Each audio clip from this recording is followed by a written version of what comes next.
This is a song for my haters.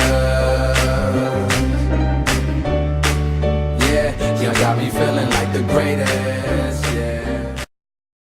Yo, what's going down, everybody? It is straight out of Boston here, aka the King of Boston, and today we have episode 27 of the Tennessee Titans Connected Careers, and today we have the 3-0 Tennessee Titans going up against the 2-1 Indianapolis Colts. Now, this should be a good game. The Colts have Andrew Luck in his second year, so it looks like he's progressed a little bit. They also have, as you can see there, Reggie Bush, who they did sign in the offseason, so that's pretty cool.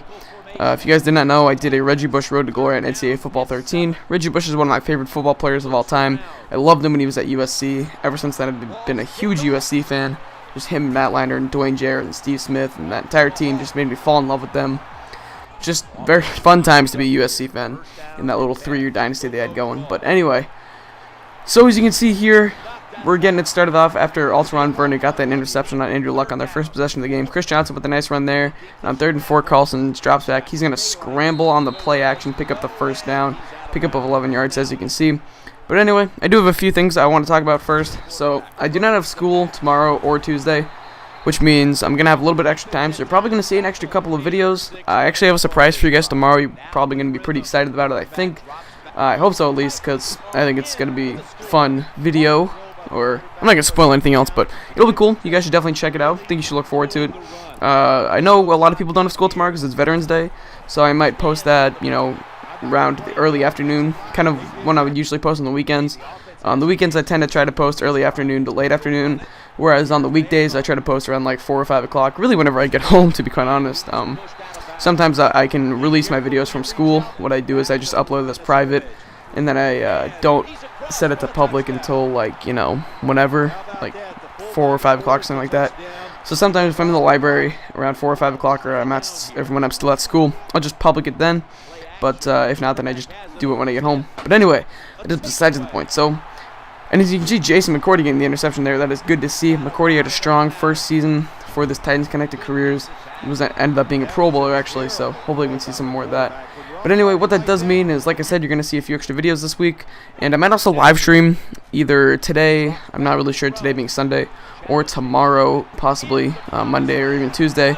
We'll see about that. Probably going to stream something on Tuesday. Probably late afternoon when people are starting to get home, but we'll see about that. I might have even streamed yesterday, I don't really know, because I'm recording this commentary on Saturday. But anyway, and just besides the point. Actually, no, I'm not going to have streamed yesterday. Ha. Future me talking. Anyway, this is getting off topic, I should say. But anyway, let's get into the gameplay here. As you can see, they're already 28-0, and Cameron Wimbley's going to get in there for the sack, his 5th sack of the day already. So he's had quite the day so far, not even halftime. On pace to break Derek Johnson's single game record for sacks in a game. Obviously, that sounded weird. But anyway, on the next position for the Titans, Carlson would roll out on that play action hit Jared Cook, and now 1st and 10 on the 32-yard line. They hand off to Chris Johnson. Johnson tries to make a juke move. He does. He's going to pick up about 7 yards. It's going to take us to the 2-minute warning. So on 2nd and 3, Carlson's going to drop back into the shotgun formation, find Kenny Britt on that curl route there, and Britt is going to pick up the first down and a little bit more. About 17 yards on that pickup. He would be a little bit shooken up, but he would be quite alright. And you're going to see Carlson another shotgun once again. This time he's going to find Randy Moss, the revitalized Randy Moss, who looks like he's come back to be his old self like he was when he was on New England or Minnesota. He's kind of revitalized his career like twice now after he got traded to Oakland. Did he get traded to Oakland? I don't know. I can't remember. But, he's pretty bad there. Then got traded to the Patriots for a 4th-round pick, and really revitalized his career.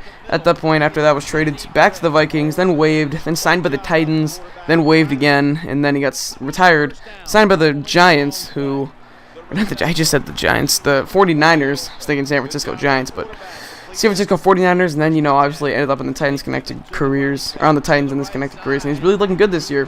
So 35-0 now, hand off to Chris Johnson, got the nice pickup there. So 3rd and inches for Carlson out of the shotgun formation. He's looking well on the 12-yard line. He's going to end up finding Kenny Britt. He's going to keep his feet in bounds.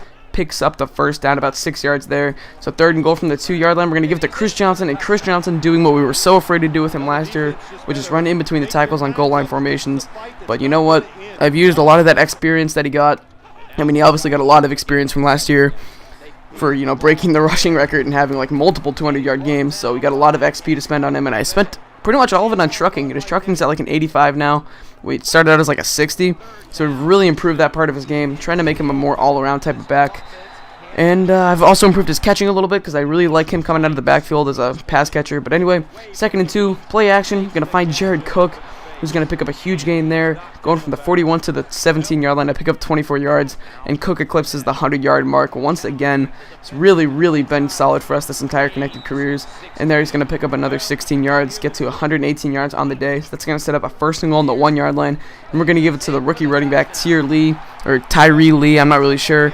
His name's spelled Tyre. So if you guys know anyone with that name or have that name, let me know how it's pronounced because I want to get that pronunciation right. And it's obviously not a real player because you can't use real draft classes in Madden 13, so you can't look it up. But anyway, as you can see, the Colts are trying to get a little something going. You know, they're down 49-0 at this point, so this game's pretty much out of hand. But you can see Andrew Luck finds Roscoe Parrish there for the 1st down. Parrish's 4th catch of the day. Now on 2nd and 10 ball on the 45-yard line, Luck is going to find Reggie Bush. And Luck is kind of exploiting this Titans secondary right now. It was really the run defense in the front 7 that had stepped up all game and shut down this Colts offense so far. But the secondary is being exploited, and you're going to see Roscoe Parrish right there is left wide open. And you're going to see this especially in the next game that I post next Thursday. You know, you're going to see our secondary needs a little bit of work, so we're going to either have to address that at the trade deadline at some point, maybe even trade Jake Locker for a defensive back or something. But I think what we need is a safety. I know we don't really have a lockdown corner. Jason McCourty was a Pro Bowler last year, but he's not really a lockdown corner. He's just really a playmaker. But you can see there, I believe Zach Brown forced a fumble there, and Afalava, I think, something like that, would recover it, so we'd get the ball back. We would stunt the Colts drive there, and now we put in our backups. In the first play with our backups in, Jake Locker finds Kendall Wright, and Kendall Wright is using that speed, and he's off. Touchdown Titans. We go up 56-0. Locker really improving his trade value, even with just that one play, and you know, maybe he deserves a second chance. You know, maybe if Carlson struggles, I should be a little bit quicker to pull the trigger next time. You know, Carlson did throw 4 interceptions week 1. Maybe he's saying, you know, maybe I should have came in for week 2 or something, but we'll see. Anyway, Markel Martin, the backup, I believe, strong safety, picks up the interception there, and that's really just going to seal it for this game. We're going to see Locker's going to play action to Lee, roll out, and he's going to end up firing it in, throwing it to Todd Heap. And I don't know how that ball got in there. It really should have been intercepted, but Todd Heap's going to pick up the touchdown. So we go up 63-0. I believe that might have been Heap's first touchdown as a Titan, who did sign him in the offseason. So that's pretty much going to wrap up this game. As you can see, we're going to end up winning 63-0, a beatdown in Tennessee, in LP Field, showing the Colts why we are the best team in this division, why we are not to be messed with. You can see Cameron Wimbley there getting the player of the game with, like, I don't know how many sacks he ended up with. You might be able to see it in the post-game stats, which I show at the end of the video, in case you guys did not realize. But anyway, as you can see, we won 63-0, and as always, I have the post-game stats coming up, but really nice overall win. Like I said, we might need to address our secondary a bit, but we'll see in the coming weeks what happens. As you can see, we dominate them in every category except for kick return yards and some useless ones like red zone field goals and like 2-point conversions percentage or whatever. But Pooh Carlson with an incredible day, 18 of 23 passing. That was really nice completion percentage. You can see Johnson had over 100 yards. That's nice to see. Jared Cook with over 100 yards. And yes, that's pretty much going to wrap up this game. Hope you guys enjoyed. Looks like Wimbley had 6 sacks or something like that. I'm not really sure. But I thank you guys for watching. Hope you enjoyed. As always, I'm out. Peace.